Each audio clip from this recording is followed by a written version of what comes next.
নমস্কার, আমি দেবজ্যোতি ওরফে রান্তু। আপনারা দেখছেন রান্তুর ছাদ বাগান। আমরা যারা ছাদে বাগান করে থাকি, আমরা কি চাই? গাছকে বেশি বাড়তে না দিয়ে ছোটর মধ্যে রেখে গাছকে ঝোপালো করতে। তাই এই মুহূর্তে এই যে জবা গাছগুলো দেখুন কি রকম লম্বা হয়ে গেছে। যেহেতু ছাদে জায়গা কম থাকে, তাই আমাদেরকে ছোটর মধ্যে ঝোপালো করে গাছকে সুন্দরভাবে তৈরি করে নিতে হয়। আমার যে ফেসবুক প্রোফাইল রয়েছে, সেই ফেসবুক প্রোফাইলে অনেক দিন থেকেই, বিশেষ করে এই শীতের শেষ মুহূর্তে, রিকোয়েস্ট আসছিল যে জবা গাছের ডাল কখন প্রুনিং করব এবং কিভাবে করব সেটা নিয়ে ভিডিও করতে। তাই আজকে আপনাদের সামনে চলে এসেছি এই যে জবা গাছের প্রুনিং এবং রিপোর্টিং সে সম্বন্ধে নিয়ে কিছু তথ্য নিয়ে। এই যে দেখুন, দেশীয় প্রজাতির যে সমস্ত গাছ, সে সমস্ত গাছগুলো কিভাবে লম্বা হয়ে গেছে এবং তাদের বেশিরভাগ পাতাই হলুদ হয়ে ঝরে পড়েছে এবং পাতার যে সাইজ সেগুলো কিন্তু ছোট হয়ে গেছে। যদিও ফুল হচ্ছে, কিন্তু সেই ফুলের সাইজও ছোট এবং ফুলের কালারও কিন্তু অ্যাকুরেট যে কালার থাকে সেই কালারও কিন্তু আমরা পাচ্ছি না। তার কারণ হচ্ছে, যেহেতু এই শীতকালে দিনের দৈর্ঘ্য কম, সূর্যের আলো কম, সুতরাং গাছ কিন্তু সূর্যের আলো থেকে ঠিকভাবে খাবার তৈরি করতে পারছে না। এবং তাছাড়া যেহেতু শীতকাল, ডরমেন্সি জবা গাছ যায়, কিন্তু পুরোপুরি যে ডরমেন্সি, সেই জবা গাছগুলো কিন্তু সেই পুরোপুরি ডরমেন্সিতে যায় না। যার জন্য কিন্তু দেখবেন আপনারা জবা গাছে এই মুহূর্তে ফুল ফোটে, কিন্তু ফুলের সাইজ ছোট থাকে, ফুলের কালার ঠিক মতন হয় না। তাই আমাদেরকে এই মুহূর্তে একদম ফেব্রুয়ারি মাসে আমাদের কিন্তু জবা গাছগুলোকে প্রুনিং করে দিতে হয় এবং প্রুনিং করতেই হবে। তাই নিয়েই আজকের আমার ভিডিও। এই যে দেখুন, গত বছর আমি এই যে ডালটি কোথায় কেটেছিলাম, এবছরও কিন্তু আমাকে এই যে জবা গাছের ডালগুলোকে ঠিক এই বরাবর আমাকে কিন্তু কেটে ফেলে দিতে হবে, 3-4টি গাঁট রেখে কেটে ফেলে দিতে হবে। আবার এই যে দেখুন, হাইব্রিড প্রজাতির যে সমস্ত জবা গাছ, তাদের পাতা এবং ফুল মোটামুটি কিন্তু দেখুন ঠিকই আছে। এই সমস্ত জবা গাছের কিন্তু ডাল প্রুনিং এর খুব একটা প্রয়োজন পড়ে না। শুধু যে সমস্ত ডাল একটু লম্বা হয়ে যায়, যে দেখুন যে এই গাছটিতে কিভাবে ডালগুলো লম্বা হয়ে গেছে, এই ডালগুলোকে এই ফুলের মায়া না করে আমাকে কিন্তু ছেঁটে দিতে হবে এই মুহূর্তে।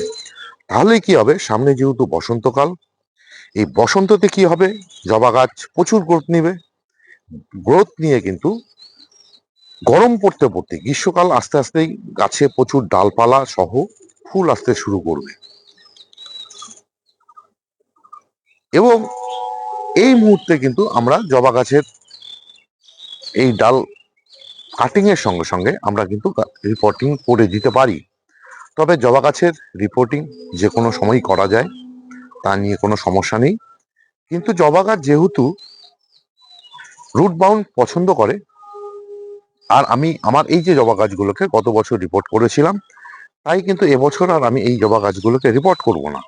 কি করব, এই যে জবা গাছের মাটি দেখছেন, আমি টপটির থেকে 3-4 ইঞ্চি মাটি তুলে নিয়ে আমি নতুন সারযুক্ত যে মাটি বানিয়ে রাখা আছে আমার, সেই মাটি চাপিয়ে দেব। তাহলেই কিন্তু এই গাছের থেকে আমি সামনের গরমে এবং বর্ষায় প্রচুর ফুল পেয়ে যাব। আসুন তাহলে দেখে নিই আজকের কি করে ডাল প্রুনিং করতে হয় এবং ডাল প্রুনিং করার পর কি করতে হবে আমাদেরকে, সেসব নিয়েই আমি আসছি। ভালো ফুল ফল পাওয়ার জন্য যেমন গাছের ডাল ছাঁটা জরুরি, ঠিক তেমনি এই যে গাছটি যে আমি যে প্রুন করব, সে কোন জায়গা থেকে প্রুন করব সেটাও কিন্তু আপনাদের জানা দরকার। দেখুন, যেহেতু এই ডালটি আমি গত বছর প্রুন করেছিলাম, তাই আমি এই যে ডালগুলো, এই ডালগুলোকে কিন্তু পুন করে দেবো আজকে। সেটা কোন জায়গা থেকে করব? এই যে গিট 1 2 3, 3-4টে গিট রেখে কিন্তু আমি ডালটাকে পুন করে দেব।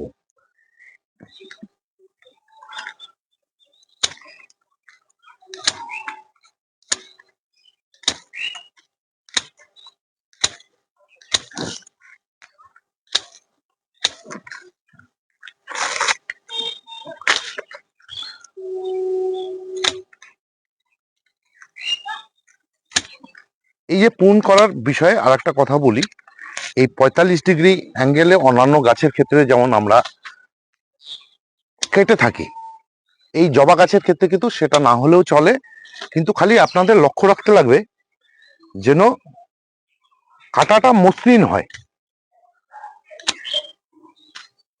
আর ফাঙ্গিসাইড এর প্রলেপ দেওয়ার কোনো খুব একটা প্রয়োজন নেই। এই যে কাটার পর আমি গাছটির মধ্যে ফাঙ্গিসাইড স্প্রে করে দেব, তাহলেই এই গাছের পক্ষে যথেষ্ট।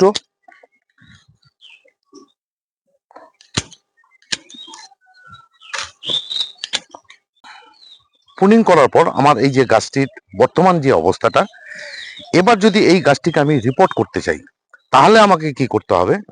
এই দেখুন গাছটিকে এই যে তুলে নিলাম, তুলে নিয়ে গাছটি থেকে মাটি আমাকে এবং শিকড় কিছু পুন করে দিতে হবে।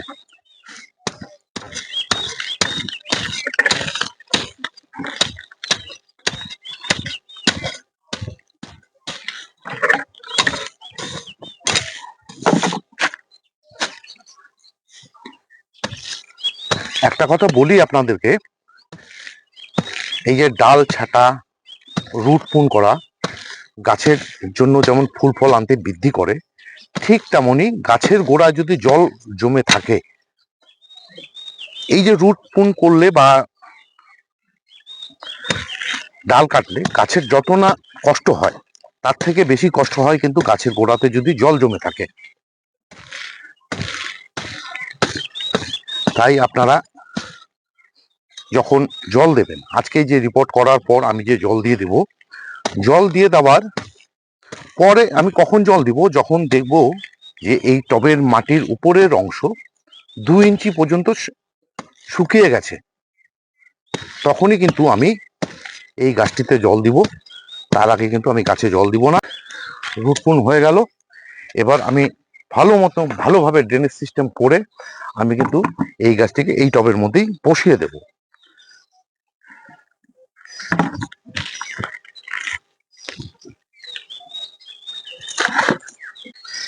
এই যে আমি রুট মানে ডাল কাটিং করলাম, এই ডাল কাটিং এর থেকে কিন্তু আমি এই যে যে সমস্ত ডাল বেড়েছে, এই সমস্ত ডালের থেকে কিন্তু আমি অসংখ্য চারা করতে পারবো। কিন্তু আপনাদেরকে বেছে নিতে হবে কোন ডাল। এই যে এই চিকন ডালটি নিলে কিন্তু হবে না, নিতে হবে আপনাদেরকে এই যে পেন্সিলের মতন যে ডাল, সেই পেন্সিলের মতন ডালকে 6 থেকে 7 ইঞ্চি, এই যে 6 থেকে 7 ইঞ্চি কেটে আমি ভিজে বালির মধ্যে এটাকে বসিয়ে দিব। বসিয়ে দিলে কি হবে? চারা তৈরি হয়ে যাবে এবং সেই চারা আমি আমি আমার যে বন্ধু বান্ধব তাদেরকে দিয়ে দিতে পারবো, তারাও খুশি হবেন আমার কাছ থেকে গাছের চারা উপহার পেয়ে। আর একটা জিনিস বলে রাখি আপনাদের, 1 বছরের যে গাছ, যে 1 বছরের যে চারা গাছগুলো, সে সমস্ত চারা গাছকে কিন্তু আপনারা রিপোর্ট বা এই যে প্রুনিং করতে যাবেন না। করতে গেলে গাছ কিন্তু সেই ট্রেস গ্রহণ করতে পারবে না। এই যে আমি আজকে রুট প্রুনিং করে ডাল কাটিং করে গাছটিকে বসালাম, আমি ঠিক 10 দিন পর থেকে কিন্তু এই গাছে একটি তরল খাবার ব্যবহার করব এবং সেই তরল খাবারটি দেব আমি 10 দিন অন্তর অন্তর। কোন তরল খাবার? নাইট্রোজেন যুক্ত তরল খাবার। এই খাবারটা চলবে ঠিক 1 মাস এবং যখন এই গাছের থেকে নতুন পাতা, নতুন ডগা বেরিয়ে আসবে, তখন কিন্তু আমি সেই খাবার বন্ধ করে দিয়ে আমি প্রতি মাসে তরল খাবার একবারই দেব, সেটা হচ্ছে সর্ষের খোল পচা জল মাসে 1বার এবং মিক্স খাবার দিব 1বার। তাহলে যখন গাছে একদম ফুল, প্রচুর ডালপালা চলে আসবে, তখনই কিন্তু এই গাছের থেকে ফুল ফুটতে শুরু করবে। যখন এই গাছে ফুলের কুঁড়ি বা ফুল ফুটতে শুরু করবে, তখন কিন্তু আমি মিক্স খাবার আর প্রতি সপ্তাহে 13-0-45 এই গাছটিতে দিয়ে যাব, কারণ সে সময় প্রায় বর্ষার কাছাকাছি চলে আসবে। এবং প্রতি সপ্তাহে দেব কীটনাশক এবং প্রতি সপ্তাহে দেব ফাঙ্গিসাইড। আর এর সঙ্গে যেদিন আমি 13-0-45 দেব, ঠিক সেদিনই কিন্তু গ্যাপটা হতে হবে 15 দিন অন্তর অন্তর, সেটা দেবো হচ্ছে ম্যাগনেসিয়াম সালফেট। ড্রেনেজ সিস্টেম যে কত সুন্দর হয়েছে তারই প্রমাণ দেখুন। জল দেওয়ার কিছুক্ষণের মধ্যেই টপ থেকে কিন্তু সমস্ত জল বেরিয়ে যাচ্ছে। এই ছিল আজকের ভিডিও। মানে আমি এই যে জবা গাছের রিপোর্টিং এবং পুলিং আপনাদের সামনে করে দেখালাম তার ভিডিও। যদি ভিডিওটি আপনাদের ভালো লেগে থাকে তাহলে একটা লাইক দেবেন, কমেন্ট করবেন, আর আমার এই যে চ্যানেল, এই চ্যানেলটাকে সাবস্ক্রাইব করে নেবেন। কারণ প্রতিদিন দুপুর 1টায় আমার যে চ্যানেল রান্তুর ছাদ বাগান, সেই চ্যানেলে নিত্য নতুন গাছের সংক্রান্ত বা গাছের বিষয়ের উপর কোনো না কোনো ভিডিও চলেই আসে। সেই ভিডিও দেখতে চাইলে বা পেতে চাইলে আপনাদের আমার এই চ্যানেলটি সাবস্ক্রাইব করে নেবেন। সমস্ত বন্ধুদেরকে, নতুন এবং পুরনো সমস্ত বন্ধুদেরকে অশেষ অশেষ ধন্যবাদ জানিয়ে আজকের ভিডিও শেষ করছি। সবাই ভালো থাকবেন, সুস্থ থাকবেন, সবুজের সাথে থাকবেন। ধন্যবাদ।